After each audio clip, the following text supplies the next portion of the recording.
Texas Rangers, starring Joel McRae as Ranger Jace Pearson. Another authentic reenactment of a case transcribed from the files of the Texas Rangers.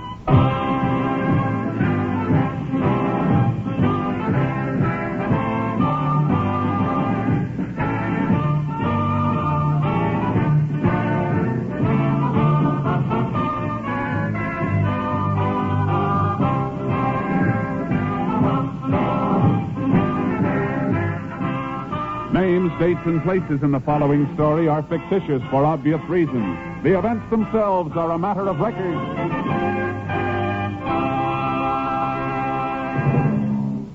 Daytime radio listening is a big part of Mrs. America's way of life. And on NBC, daytime radio is a big part of our overall schedule of top listening entertainment. Tune here tomorrow and each day, Monday through Friday, for such smile-provoking programs as Double or Nothing, with your genial quizmaster, Walter O'Keefe, Strike It Rich, the program with a heart presided over by Warren Hull, and Welcome Travelers, bringing Tommy Bartlett's interesting interviews with travelers in the Windy City.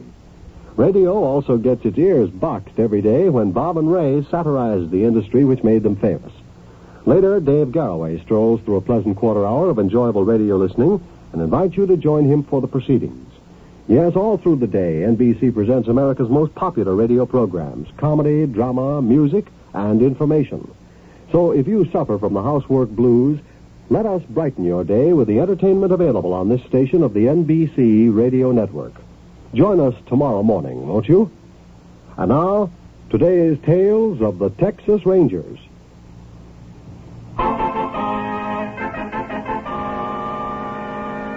And now, from the files of the Texas Rangers, the case called Cover Up.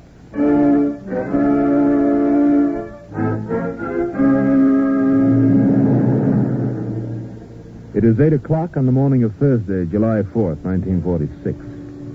17 miles north of Lenepa, Texas, farmer Lee Gaynor crosses the cornfields to the farm of Russell Hines, his neighbor and closest friend. When he reaches his friend's house, Gaynor goes up on the front porch, opens the door, and walks in. Russ? Where are you? Russ, you back there in the bedroom? Who are you? What are you doing here? You get out of here, please. You can't come in. What do you mean I can't come in? Who are you? What are you doing with that pail of water? I just clean up the floor. Now you go. You can't stay. That's so fast. Where's Mr. Hines? He's gone. He said don't let nobody in the house, so please, you go out, huh? I'm not going anywhere. Not till I get this straight. Now, where'd he go? I don't know, senor. He said that he go on vacation. That's all he said. Well, his car's outside. He couldn't go nowhere without his car. Well, he did. He go for 2 weeks. I don't believe it. Mr. Hines is my best friend. He wouldn't go off like that without telling me. Well, he did. You're lying. Who are you? What you doing here? I work here. No, you don't. I never saw you before. Senor Hines, he hired me this morning before he leaves. You left, huh? How come his watch and glasses and all the rest of his stuff is still on the dresser? Hey, where's his wallet? I don't know. I didn't take I think you did. Now, let's see what you got. Wait a minute. What's that on the floor? Where? Right where I'm pointing. This looks like blood. Oh, see, that is Senor Hines. And on the bed, too. What did you do to him? Nothing. Where is he? You tell me I'll beat it out of you. Please, senor, he have a nosebleed. He tell me to clean up the blood. That's all, I swear. You're lying. You tell me what you did with Mr. Hines. You tell me quick or I kill you. I did nothing. Let me go, senor. I said tell me. I did nothing. I'll kill you. You asked for this, senor. You not get me. I did not. Come back here, you. I get you, you lousy killer.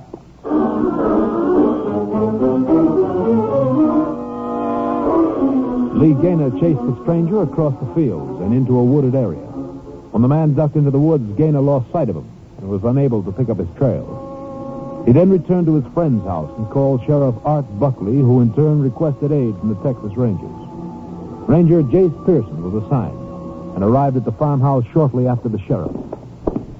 There's the blood on the floor, Ranger. He's trying to clean it up with that bucket of water. And there on the bed, blood splattered all over the pillow. You say this fellow told you Mr. Hines had a nosebleed? Yeah, but I don't believe that. Russ never had a nosebleed in his life, and I've known him since we was kids. I tell you, that Mexican killed him. You know if anything's missing? Yeah, Russ's wallet. Take a look at this dresser. Everything else is here except that. Here's his comb and his glasses. Now, I know Russ better than I know my own brother, and I tell you, he wouldn't go anywhere without his specs. It makes it look bad, all right. Yeah. You know how much money your friend was carrying in that wallet? Just about. Russ drew $300 out of the bank on Tuesday morning. He's fixing to buy a Guernsey from Dave Morgan. Is that your friend's car parked out in front? Yeah, he sure wouldn't be going any place without that. Why don't we try to pick up that Mexican's trail? He might still be out in the woods. And he was heading into the hills when I lost him, Ranger. Might be afraid to come out. Yeah. Did you look around to see if you could find Mr. Hines in the barn, any place like that? No, I didn't. Stayed in the house waiting for you to come. Now, just where did you chase that fellow? Into the woods over there. Any other farms over that way? Not on this side of the hills. There's a good chance he's still out there. I'll get my horse from the trailer and see if I can pick up his tracks. In the meantime, Sheriff, why don't you look around near the house? Sure thing, Jase. I'll see you later. Now go along, Ranger. I know that hill country pretty good. All right. Maybe you can identify that Mexican if we catch up to him. He's got an awful big head start on us. Yeah, but if he's still on foot, he won't get far.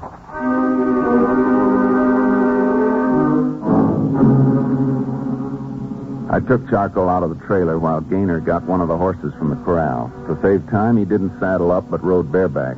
We went to the spot in the woods where Gaynor had lost sight of the man. A short distance away, I picked up his tracks.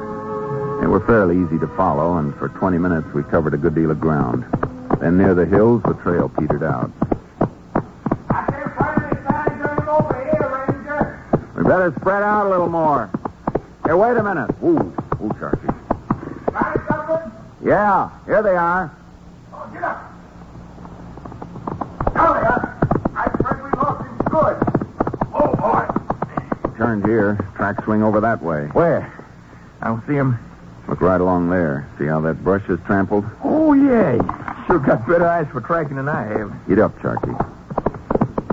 What's down this way? The road swings around in a loop. Looks like he was heading for it. Come on. Get up, boy.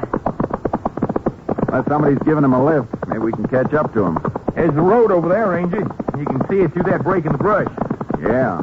And there's someone walking along that shoulder right now. That's him. He's the one. Up, Charlie. Come on. He's running. Hold up, mister. Hey, you. Go away.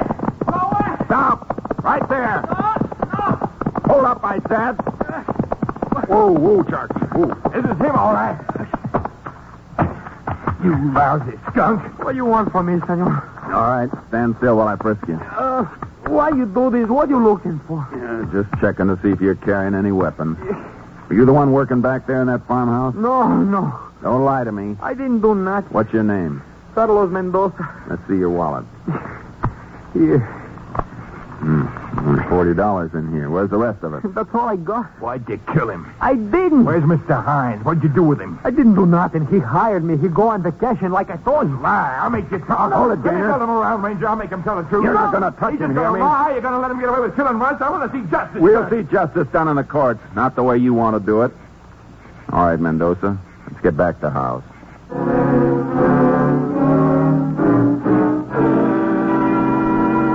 We took Carlos Mendoza back to the farmhouse where we joined the sheriff. His deputies had arrived and were searching the area for Russell Hines. Mendoza continued to deny that he had killed or robbed anyone. But you got to believe me. I wouldn't kill nobody. What were you doing here? I told you. Senor Hines, he give me a job to clean up the place and stay here while he go away. You start this morning? Si. What time? Oh, yeah, about dawn. You live around here? No. I was coming through with my family. I got a trailer about 10 miles down the road. That's where Mr. Hines picked me up. He asked me if I want a job while he go away on vacation. Russ wouldn't have gone away without telling me. I know he wouldn't. All right, Gaynor. Just keep out of this, will you? Where were you coming from, Mendoza? Eagle Pass, senor. Where were you going? To Waco.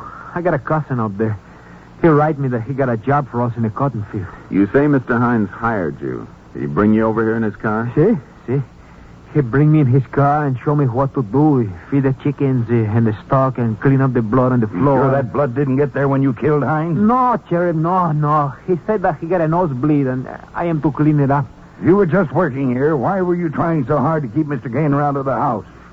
So he couldn't see what you were doing? No. Senor Hines told me to. He said, don't let nobody in the house while I'm gone. Nobody. He keeps saying that. You claim Mr. Hines went on a vacation. How come his car is still here? some friend gonna pick him up and take him to the train. That's what he say, and then he walk out the door. You gonna believe that, Ranger? How about that $40 in his wallet? Yeah, where'd you get that? Did you take Mr. Hines' wallet? No, I didn't took it. Are you sure you didn't throw his wallet out in the field with the rest of the money in it so you could go out and pick it up later? No, I didn't take nothing. Where'd you get the $40? Mr. Hines gave it to me. He gave me pay for 2 weeks. Russ wouldn't have done that. He'd have given it to me to pay his hands off at the end of each week. I know, because I've done it before. He did give it to me. He did, I tell you. Sheriff, let's take Mr. Gaynor and this fellow down to your office and get their statements in writing. Good idea, Jase. Come on, Mendoza. You taking me to jail? We sure are. You take Mendoza in your car, Sheriff. I'll follow along with Mr. Gaynor. Okay, Jase. Over here, Mendoza. And, Sheriff, you better tell your deputies not to let anyone on the ground. Yeah. Hey, Lambert, you hear that? No one's stepping near the place. This business take long, Ranger? No, not too long. Here's my car. Get in. Not that I mind, of course. Heck, I'd do anything to see if that guy gets what he deserves. My stock's got to be fed, and Russ's, too. If I'm going to be in town all day, got to make arrangements for it. I'll see you get back as soon as possible. Excuse me. Unit 10 to KTXA. Unit 10 to KTXA. KTXA to Unit 10. Go ahead. This unit requests lab crew be dispatched immediately to Hines Farmhouse on Farm Road 306, 17 miles north of Lenapaw. 10-4. We'll relay your message to Lab Unit 10. 10-4. If no other traffic, Unit 10 clear. No other traffic. KTXA, Austin. What do you need a lab crew for when you got the guy? They'll probably find a lot of things we missed.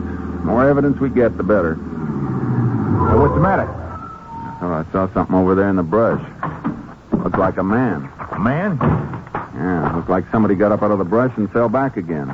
Just saw him for a second. How far off was he? Right around here, I think. There he is, behind that mesquite. Hey, that's Russ. Holy cow. Look at the blood on his head. Must have been left for dead. We better get him to a hospital, and fast.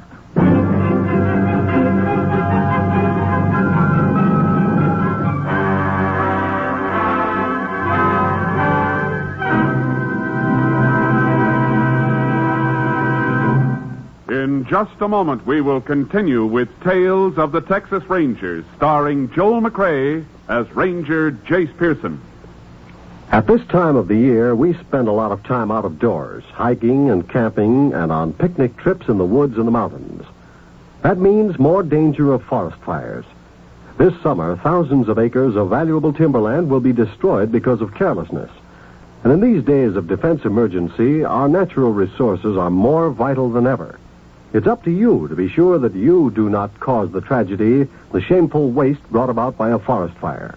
Just follow a few simple rules. Crush out cigarettes, cigar, and pipe ashes. Break matches in two after using them. Drown all campfires, then stir and drown them again. Find out the law before using any kind of fire. Forest fires destroy timber, wildlife, and the water supply. They destroy the natural resources on which our nation depends. So don't be careless for a moment when you're in the mountains or woodlands. Forest fires are our most shameful waste. So remember, only you can prevent forest fires. Now, Act 2 of Tales of the Texas Rangers.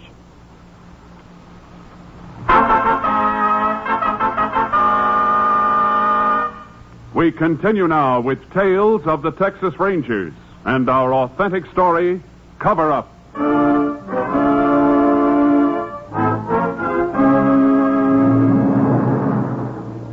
Russell Hines had been beaten severely about the head and remained unconscious all the way into town. We got him to the local hospital where he underwent emergency treatment. I phoned the sheriff to come over. 2 hours later, Mr. Hines was conscious and able to talk to us. The sheriff, Lee Gaynor, and I walked down the corridor toward his room. I'd sure like to know what that Mexican hit him with. The doc says it was something round, like a piece of pipe. When I get my hands on Mendoza, it'll take more than 34 stitches to sew up his head. You better wait out here, Mr. Gaynor. Yeah, but I want to see... Let's not disturb Mr. Hines any more than we have to. All right. Go on, Sheriff.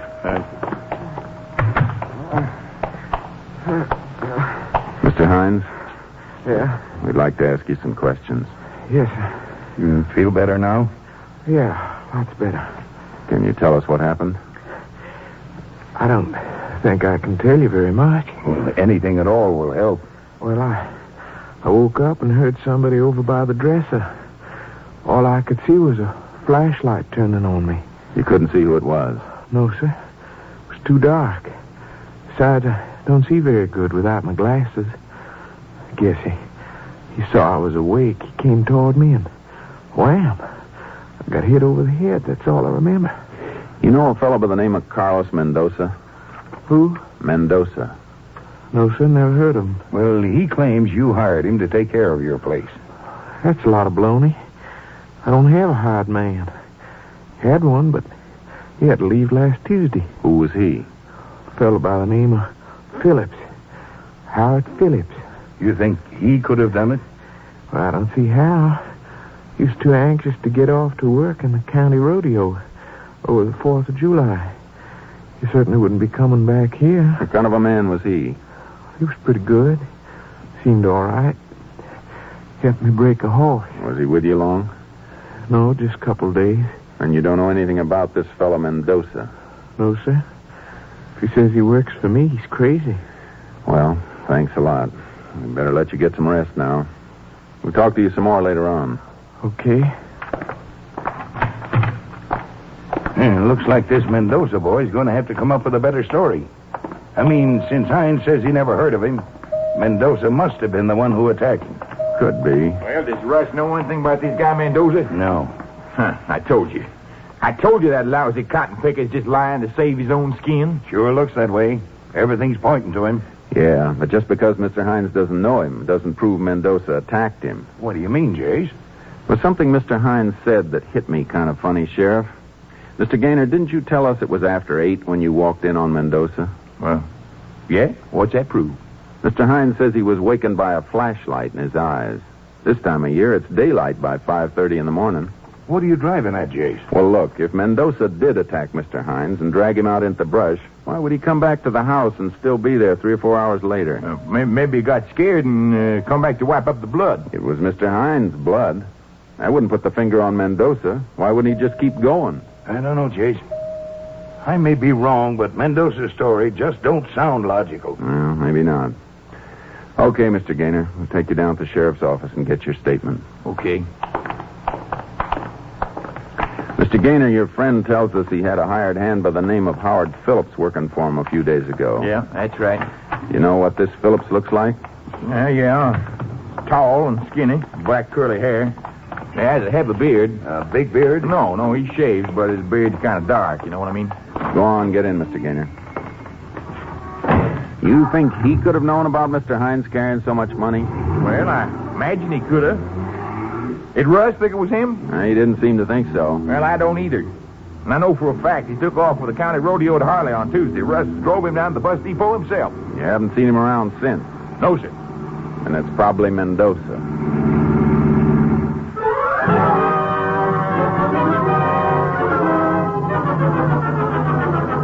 After we got Lee Gaynor's statement, we had a deputy drive him home. We wanted to keep him and Carlos Mendoza as far apart as possible. As soon as he had left, the sheriff brought Mendoza down from the lockup so we could question him again. In here, Mendoza. Take this chair by the desk. Gracias. Mendoza, we found Mr. Hines. Oh, you find him? Yeah. And he says he didn't hire you. Then he don't tell the truth. He says he never heard of you, Mendoza. Then he lies. He said to me take care of the farm for 2 weeks. He even paid me. Rancher, he lies. Why would he want to lie? I don't know, but he hired me, I tell you. He take me there, he show me what to do, and I do it. And he told you not to let anyone in. See. Had you ever seen Mr. Hines before? No, senor, never. Doesn't it seem kind of funny that he'd ask you, a total stranger, to stay in his house and tell you to keep everyone else out? But he needs somebody. He said that he go on vacation. And you saw him leave? Si, senor. Then you're lying. He can't go anywhere without his glasses, and they were left on the dresser. Glasses? But Senor Hines don't wear glasses. The Mr. Hines we know does. Hey, wait a minute. If Mr. Hines doesn't wear glasses, just what does he look like? Senor Hines? Yeah. Well, he's a big man, about as big as you, but kind of bony. He got black hair. Jace, Did he look like he needed a shave? Sure. You sure? Oh, I'm positive, senor. Why you ask me this? That sounds like Howard Phillips, Jace. It sure does. Maybe when he thought he'd killed Hines, he put Mendoza in the house to take the rap. Madre de Dios. Then it was not Senor Hines, huh? I don't think it was, Carlos. Then Phillips probably never did go to that rodeo. He might have, and come back last night to steal the money. Could have gone back to the rodeo this morning and used it as an alibi. Let's go to that rodeo and find out.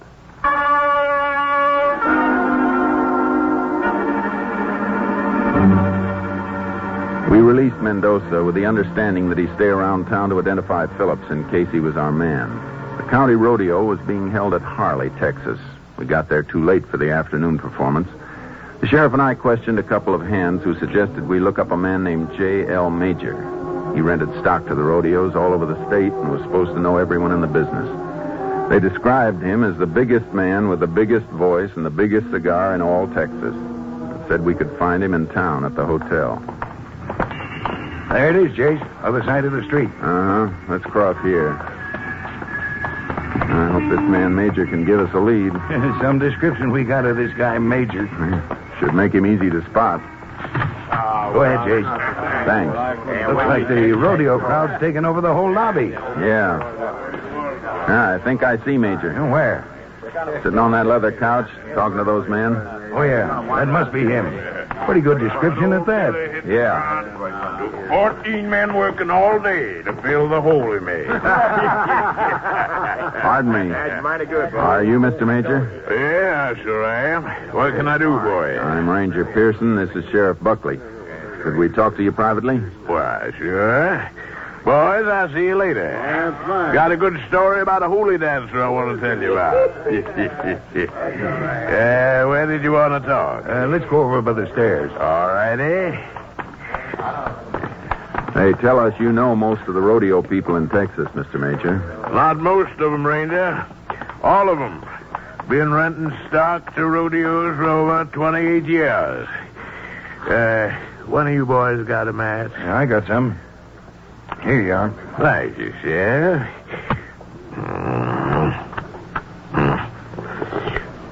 Yeah. You looking for somebody? Yeah, a man named Howard Phillips. Howard Phillips. Phillips. Sure is a rodeo man. Supposed to be working this one over the holidays. What's he look like? Tall, lanky. Usually looks like he needs a shave. Curly black hair. Phillips. What's his line? Bulls? Cow milking? Bronx? We don't know. Can't think of any performers named Phillips. Got another match. Here you are. Much obliged. Good cigar. Tall, lanky fella, you say? That's right. Yeah, recollect you know a Wiley Phillips got killed by Bramer. Couldn't be him. Let's see. Howard Phillips, black hair. Yeah, curly. Yeah. Maybe Mrs. Major knows him. Dolly? Hey, Dolly. All right, sugar. Come over here a minute. Mrs. Major's one of the best trick riders in the business. She'd know anybody I don't know. Ready to go, honey? Pretty soon, doll, honey. First, I want you to meet some friends of mine. Ranger Pearson and Sheriff Buckley, is it? Mm-hmm. Glad to meet you, ma'am. Howdy. Howdy, ma'am. These fellas looking for a big lanky man, curly hair. What color did you say it was? Black. His name is Howard Phillips, ma'am. Howard Phillips? Yes, ma'am. His face is dark, like he needs a shave. Oh, sure. You know him, honey. I do? Yeah, Slim Phillips. Slim fella? Yeah.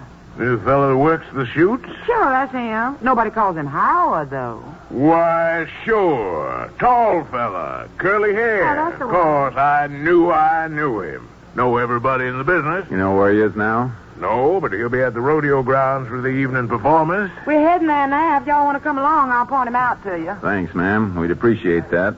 We're kind of anxious to meet him.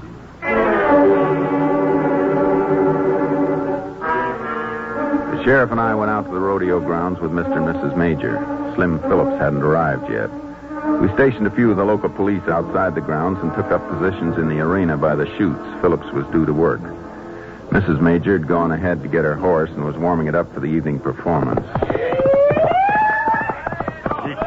Look at that woman ride. Bet you never saw nothing like that before, Ranger. Hey, your wife sure knows how to handle a horse. Yeah, now watch this. And you go, Dolly. Perfect Russian drag, wasn't it? It sure was. It's a beautiful Palomino she's got. Yeah, picked it out myself.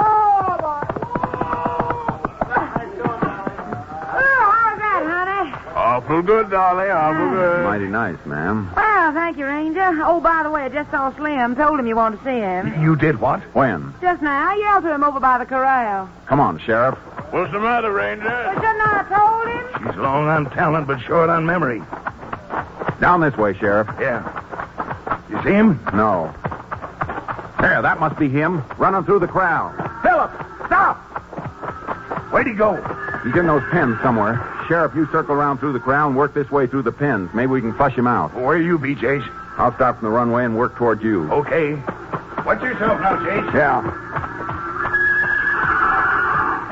Philip! Stop, Philip! He's heading for those bulls, Chase! All right, Philip. Stay right where you are. Okay, Ranger. Okay. You ain't gonna take me! No! Hold it, Philip! Let go of me! I said hold it! All right, Ranger.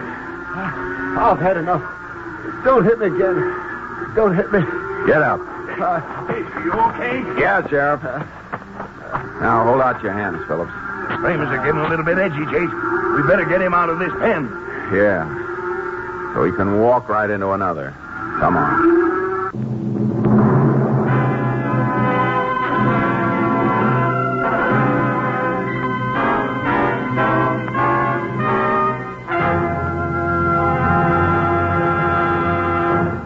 In just a moment, we will tell you the results of the case you have just heard. Today, there's a continuing lineup of great radio shows on this NBC station with a variety of entertainment features. Later this afternoon, Best Plays will present The Philadelphia Story, Philip Barry's highly successful comedy of manners. Starring in The Philadelphia Story on Best Plays will be Betty Furness, Joan Alexander, and Myron McCormick. In the music department this afternoon, you're invited to keep tuned for a full-hour concert from world-famed Hollywood Bowl. Today's concert will feature Dorothy Warren Scholl, Jan Pierce, and Igor Gorin. Another highly entertaining program today on NBC will be broadcast from Meredith Wilson's Music Room. Meredith will have lovely Esther Williams as his special guest, and I'm sure you'll enjoy hearing them talk about music, swimming, and anything else that happens to pop up in the course of their informal conversation. So for the finest in radio entertainment, be sure to keep tuned to the NBC Radio Network. And now the conclusion of Tales of the Texas Rangers.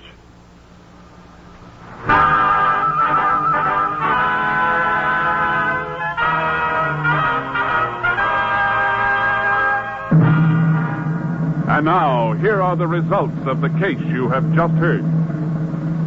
Howard Phillips was positively identified by Carlos Mendoza as the man who had hired him and impersonated Russell Hines.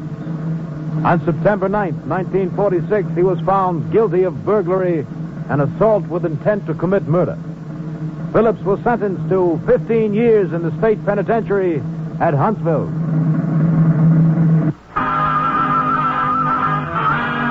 Next week, Joel McCrea in another authentic reenactment of a case from the files of the Texas Rangers.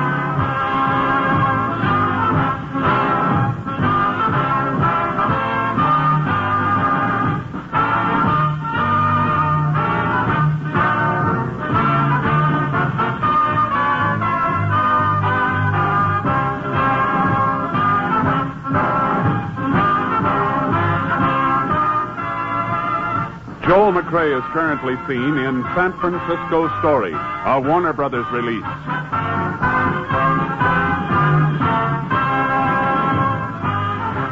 In the cast, you heard Tony Barrett as Carlos Mendoza. The role of Mr. Major was portrayed by Paul Frees, and Dolly Major was Betty Lou Gerson.